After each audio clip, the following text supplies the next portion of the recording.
ఉమ్మడి ఆంధ్రప్రదేశ్లో ఉండగా గంగా భవాని గారిని ఒక ఫైర్ బ్రాండ్గా కాంగ్రెస్ పార్టీ నుంచి అభినందించేవాళ్ళు. ఈ రోజున సంజయ్ రెడ్డి గారు అంటే కాంగ్రెస్ పార్టీకి ఒక ఫైర్ బ్రాండ్గా అందరూ కూడా ప్రజలు కావచ్చు, కాంగ్రెస్ నాయకులు కావచ్చు ర్యాలీ అవుతున్నారు. మీకు ఈ ఫైర్ బ్రాండ్ అని రావడాన్ని మీరు ఎలా చూస్తారు అసలు? మీకు అంటే నేను ఫైర్ బ్రాండ్ అని అంటే నాకు వాస్తవం ఏది ఉన్నా కూడా వాస్తవాలు మాట్లాడతాం. పాలమూరులో మనసులో ఏముండదు. ఇది చెప్పాలంటే చెప్పేస్తాం, ఇది చేయాలంటే కమిట్మెంట్ అంతే.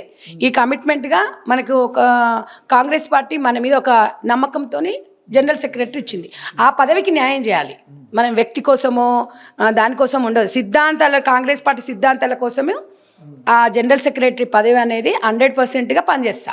ఎందుకంటే పార్టీ గైడ్లైన్స్ దాటడం నేను ఎప్పుడు కూడా పార్టీకి గైడ్లైన్ దాటకుండా మాట్లాడాను.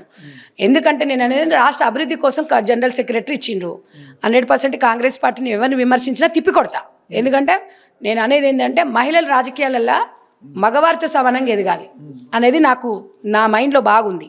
కాబట్టి మగవారితో సమానంగా మనం ఆర్థికంగా నిలదొక్కుంటేనే తెలంగాణ రాష్ట్రం కూడా ముందుకెళ్తుంది. మా రేవంత్ అన్న కూడా ఒకటే చెప్తున్నాడు, 33% రిజర్వేషన్ వస్తే మొత్తం మీదే కదా అంటున్నాడు. అంటే నవ్వుతూ చెప్తున్నాడు, అంటే హ్యాపీగా అనిపిస్తుంది.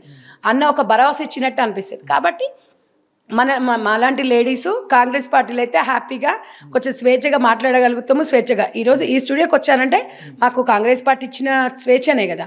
సో మన స్వేచ్ఛ అనేది మన భావజాలం చెప్పుకోవాలంటే ఒక ప్లాట్ఫామ్ ఉండాలి. ఆ ప్లాట్ఫామ్ కాంగ్రెస్ పార్టీ ఇచ్చింది. కాబట్టి డెఫినెట్గా కాంగ్రెస్ పార్టీ నా మీద నమ్మకం పెట్టుకుంది. ఆ నమ్మకాన్ని నేను నమ్మకంతోనే పనిచేస్తాను.